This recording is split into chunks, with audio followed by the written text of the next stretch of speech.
Hai semuanya, perkenalkan nama saya Mayang Sari, NIM 21104174425.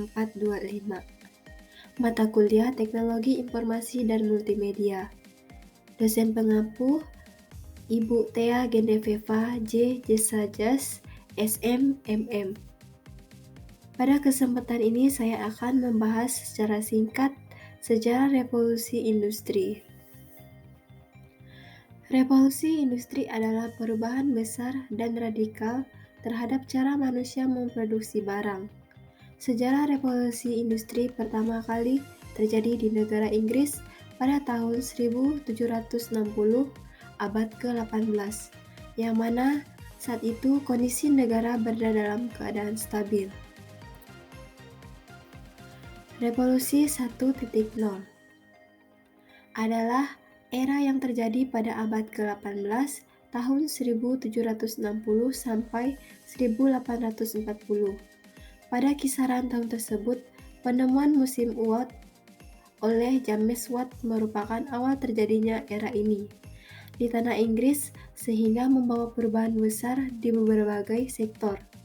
Seiring berjalannya waktu, mesin uap berkembang pula di berbagai industri lain, mulai dari pertanian, pertambangan, transportasi, sampai ke manufaktur pun mulai menggantikan tenaga manual. Dengan adanya revolusi industri 1.0 tersebut, akan menjadi proses produksi yang ada menjadi lebih cepat, efisien, dan mudah. Selanjutnya, revolusi 2.0 adalah era revolusi yang terjadi sekitar awal abad ke-19 pada tahun 1870-an. Dan berfokus pada efisiensi mesin di setiap lini, assembly line dalam proses produksi karena ditemukan tenaga listrik. Proses produksi mobil tidak lagi memerlukan banyak tenaga untuk merakit dari awal hingga akhir.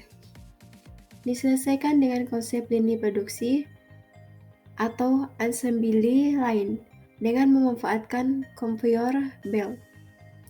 Dampak revolusi industri 2.0 lain yang paling terlihat adalah di saat Perang Dunia II, di mana kala itu produksi kendaraan perang seperti tank, pesawat, dan senjata tempur lainnya produksi secara besar-besaran.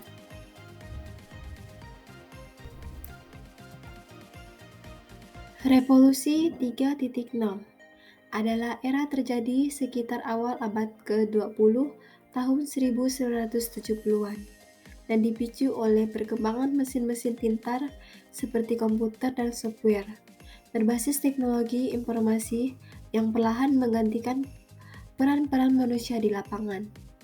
Pada era ini, dimulainya digitalisasi khususnya di dunia industri. Penggunaan komputer mulai menggantikan hal-hal yang dulunya dilakukan oleh manusia seperti mengirim dokumen, menghitung formula yang rumit, sampai membuat pencatatan keuangan. Revolusi 4.0 adalah era yang saat ini kita jalani di mana perkembangan teknologi lebih lanjut seperti internet berkecepatan tinggi, kompensasi, microchip, iCloud, kecerdasan buatan, machine learning, deep learning, cloud analysis, bahkan kendaraan otom yang merevolusi setiap proses mulai dari produksi hingga distribusi dan berfokus kepada berkelanjutan stability.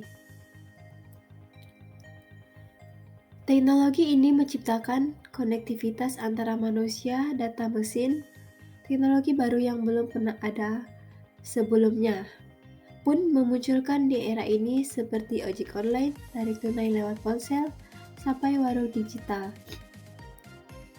Dalam skala industri, revolusi industri 4.0 meningkatkan kemampuan software dan internet untuk meningkatkan efisiensi perusahaan. Salah satu contohnya adalah pengumpulan data historis mesin oleh software yang digunakan untuk menjadwalkan maintenance bulanan secara otomatis. Data-data tersebut nantinya akan diproses oleh algoritma sehingga menghasilkan keputusan logis layak manusia. Sejak perkenalan teknologi ini, perusahaan dapat mengotomatiskan keseluruh proses produksi tanpa bantuan manusia. Contoh yang diketahui dari hal ini adalah robot yang melakukan urutan program tanpa campur tangan manusia. Peran teknologi dalam kehidupan sehari-hari. Yang pertama, mempermudah untuk mendapatkan informasi atau berita baik dalam maupun di luar negeri. Yang kedua, mempermudah mencari teman lewat beberapa sosmed. Yang ketiga, menambah ilmu pengetahuan. Yang keempat, memberikan hiburan secara praktis. Yang kelima, mempermudah pekerjaan. Sumber saya mengambil dari website https://sanadigital.com. Yang kedua dari http://blog.ub.ac.id. Sekian presentasi, semoga bermanfaat. Terima kasih.